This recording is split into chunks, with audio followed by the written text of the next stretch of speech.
एक कारण आज की तारीख में बताया जाता है गर्ग साहब कि कोरोना आ गया इस बीच, और कोरोना ने ऐसा झटका दिया जिसकी वजह से सारे गणित, सारी जो योजनाएं थी सब धरी रह गई।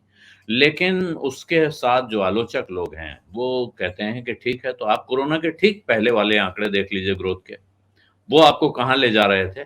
और कोरोना तो एक तरह से इस सरकार के लिए एक रक्षा कवच साबित हुआ है, ये बताने के लिए कि जो गड़बड़ी है कोरोना ने की है, हमने कुछ नहीं किया है। तो और आपसे मैं इसलिए बात खास तौर पे पूछना चाहता हूँ कि फर्ज कीजिए आज आप देश के वित्त सचिव होते, तो इन्हीं सवालों पे आपको बैठ के इस तरह से जवाब देना होता कि हम लोगों को ये समझाना पड़ता कि नहीं, ये जो सब आपको दिख रहा है ठीक दिख रहा है।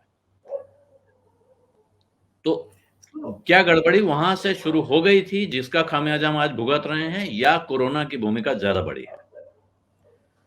तो अगर आप सरकार के ही आंकड़े आप देखेंगे तो 2018 के आखिरी क्वार्टर के बाद या लास्ट क्वार्टर से ही 2018 के लास्ट क्वार्टर 2018 से ही हमारी जीडीपी जो है वो गिरने लगी थी, ग्रोथ रेट हाईएस्ट तो ये जो पेंडेमिक, ये जो मोनेटाइजेशन के पीरियड में था उसके आसपास थी। उसके बाद से हमारी जीडीपी थोड़ी गिरने लगी थी। और जो आपने बिल्कुल सही इस बात का जिक्र किया कि पेंडेमिक से जो पहला वाला साल था 2019, उसमें देश की जो ग्रोथ रेट थी वो 4% से नीचे थी, 3.7%। सो पेंडेमिक के बाद की बात अलग है, पेंडेमिक के पहले ही देश की ग्रोथ रेट काफी गिरने लग गई थी।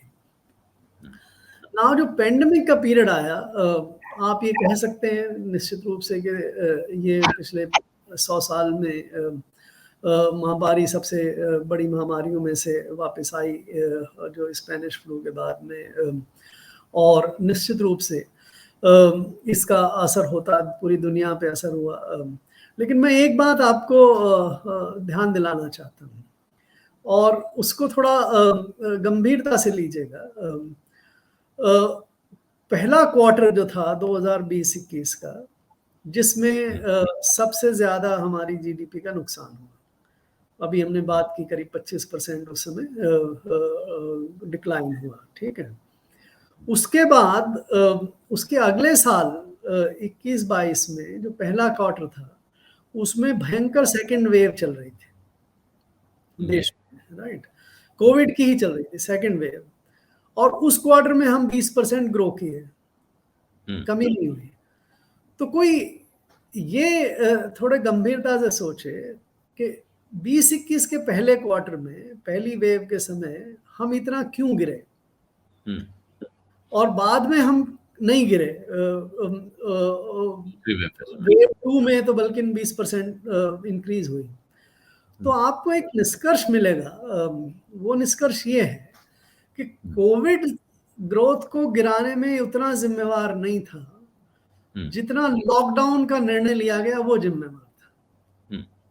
और लॉकडाउन का जो निर्णय था वो सरकार का डिसीजन था। लॉकडाउन जरूरी था या नहीं था, आज हम बैक रेट्रोस्पेक्टिवली तो बड़ी आसानी से देख सकते हैं कि जब आपने सेकेंड वेव में जो बहुत ज्यादा मुश्किल वाली वेव थी उसमें आपने लॉकडाउन नहीं किया, और पहली वेव जब शुरू हुई थी उस समय तो देश में 500 केसेस भी नहीं थे और हमने पूरा देश बंद कर दिया एक झटके के साथ, जो जहां है वहां रुक जाए। तो ये इस पे भी डिबेट हो सकती है कि ये जरूरी था या नहीं था, लेकिन इस पे डिबेट नहीं हो सकती कि जो देश की जीडीपी का नुकसान हुआ वो केवल लॉकडाउन से हुआ।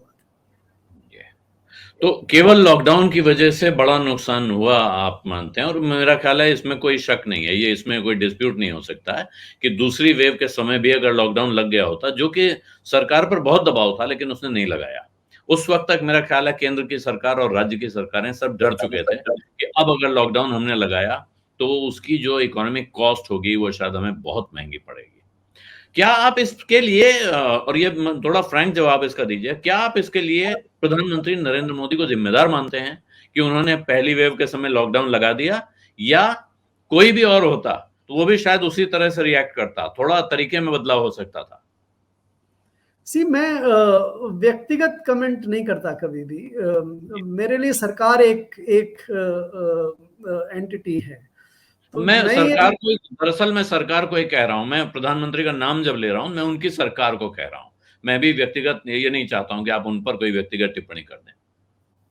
तो मैं निश्चित रूप से यही कह रहा हूँ कि ये जो सरकारी निर्णय था हुँ, कि लॉकडाउन लगा दिया जाए बिना किसी नोटिस के, बिना किसी वार्निंग के, और जब देश में उस समय देश के किसी गांव में 99% गांवों तक तो कोविड पहुंचा भी नहीं था। हुँ, हुँ, 70-80 कस्बों तक कोविड नहीं पहुंचा था। हमने वो जो निर्णय लिया कि उसको पूरे देश में लॉकडाउन कर दिया जाए, और ये शायद इस भावना के साथ कि अगर हम 2-3 हफ्ते इसको बंद कर दें देश को तो कोविड चला जाएगा, ये एक निश्चित रूप से ग्रॉस मिसकैलकुलेशन थी। हुँ, लॉकडाउन जो है वो बड़ा भारी डिसीजन है। वो ये जो किताब की आप बात कर रहे हैं, मैंने उसमें लिखा है कि ब्रह्मास्त्र की तरह का निर्णय होता है हुँ, देश को पूरी तरह से लॉकडाउन। तो अगर आप ब्रह्मास्त्र वहां इस्तेमाल कर लें जहां पे जरूरत नहीं हो, तो हुँ। ब्रह्मास्त्र ज्यादा नुकसान करेगा बजाय फायदा। जहाँ काम आवे सुई क्या करे तलवार, वो है हाँ। मामला कि सुई का इस्तेमाल करना था, वहाँ तलवार इस्तेमाल हो गई। इस तरह का एक और फैसला है गर्ग साहब, अब मैं थोड़ा-सा क्योंकि हम बात आज की जीडीपी पे कर रहे थे, इससे पीछे जा रहा हूँ, लेकिन क्या उसको भी आप ज़िम्मेदार मानते हैं? नोटबंदी जिसको कहते हैं, डिमोनेटाइज़ेशन। क्या जो कोरोना के आने से पहले इकोनॉमिक ग्रोथ में गिरावट दिखने लगी थी, उसके लिए नोटबंदी और जीएसटी का इम्प्लीमेंटेशन, इन 2 चीज़ों को आप ज़िम्मेदार मानेंगे? इसमें से कुछ के लिए तो आप खुद कुछ फैसलों में, कुछ उनके एग्ज़ीक्यूशन में आप खुद भागीदार भी थे। ये दोनों जो निर्णय थे, नोटबंदी और जीएसटी, ये दोनों निर्णय देश के दीर्घकालीन इंटरेस्ट के निर्णय थे। हुँ, लेकिन इनमें चूंकि जैसे देश की इकोनॉमी, जिस तरह से देश की इकोनॉमी का स्ट्रक्चर है, हमारे यहाँ बहुत सारा इनफॉर्मल सेक्टर काम करता था। उस इनफॉर्मल सेक्टर में ईमानदारी की बात यह है कि काफ़ी टैक्स चोरी के आधार पे बिजनेस होता था, लेकिन बिजनेस होता था, राइट। हुँ, तो जब आप इकोनॉमी को फॉर्मलाइज करते हैं और पूरे व्यवस्था को इस तरह से बांध के व्यवस्थित और डिसिप्लिन करना चाहते हैं कि देश में कोई भी चीज़ बने, बड़ी फैक्ट्री से छोटी फैक्ट्री से रिटेलर से कंज्यूमर तक जैसे भी पहुंचे, हर चेन अकाउंटेड फॉर होनी चाहिए। तो उसमें फिर टैक्स आर्बिट्राज का मौका ख़त्म हो जाता है। जो रिलेटिवली बड़ी यूनिट्स हैं उनको फ़ायदा रहता है क्योंकि वो चीज़ों को कम कॉस्ट पे और बेहतर क्वालिटी की पैदा कर सकते हैं।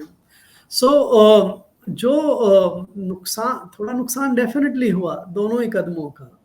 तो जो कैश इकोनॉमी काम करती थी या जो इनफॉर्मल इकोनॉमी काम करती थी, वो दोनों इकोनॉमी एडवर्सली अफेक्ट हुई। उससे कुछ समय के लिए निश्चित रूप से जीडीपी ग्रोथ वगैरह पे भी असर हुआ।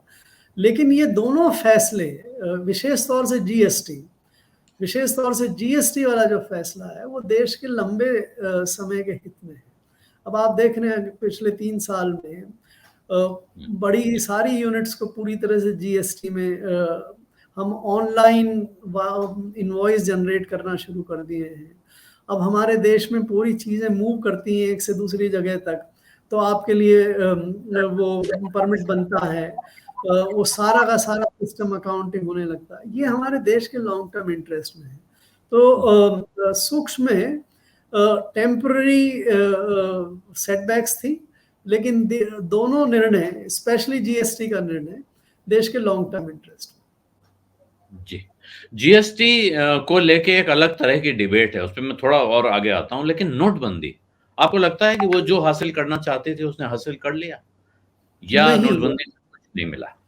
नो, जो हासिल करना चाहते थे वो ये अजम्पशन था देश में कि काफ़ी सारी जो ब्लैक मनी है वो इसलिए है कि वो कैश है। हुँ, कैश को जो है उसको अगर आप ब्लैक मनी से इक्वेट कर दें और आप ये सोचें कि अगर कैश को ख़त्म कर दें तो हम ब्लैक मनी को ख़त्म कर देंगे, तो वो जो तर्क है, वो जो अजम्पशन है, वो धारणा जो है, वो सही नहीं है। ब्लैक मनी बहुत और रूपों में होती है। रियल एस्टेट में मिलेगी आपको, गोल्ड में मिलेगी, इसमें मिलेगी, उसमें मिलेगी। बहुत सारे और जगह ब्लैक मनी रहती है। आजकल तो देश के बाहर भी पैसा चला जाता है, ये है, वो है। सो ये अजम्पशन कि देश में बहुत सारी ब्लैक मनी कैश के कारण से है, और अगर हम कैश को इलीगलाइज कर देते हैं तो वो जो ब्लैक मनी या तो खत्म हो जाएगी, नोट जला दिए जाएंगे, और या फिर वो देश की अर्थव्यवस्था में आ जाएगी और शामिल हो जाएगी। वो अजम्पशन मेरे ख्याल से सही नहीं था, और उसका रिजल्ट भी यही हुआ कि वो सारे नोट्स वापस आ गए प्रैक्टिकली, और जो ब्लैक मनी के रूप में कुछ भी खत्म नहीं। तो एक तरह से ब्लैक मनी बिल्कुल खत्म नहीं हुई, लेकिन उसने और इस बात को बहुत से लोग कहते हैं कि उसने इनफॉर्मल इकोनॉमी की एक तरह से कमर तोड़ दी। जो लोग कैश में कारोबार करते थे, करेक्ट, उनके लिए करना बहुत मुश्किल हो गया। वेरी ये राइट, बात ये सत्य है।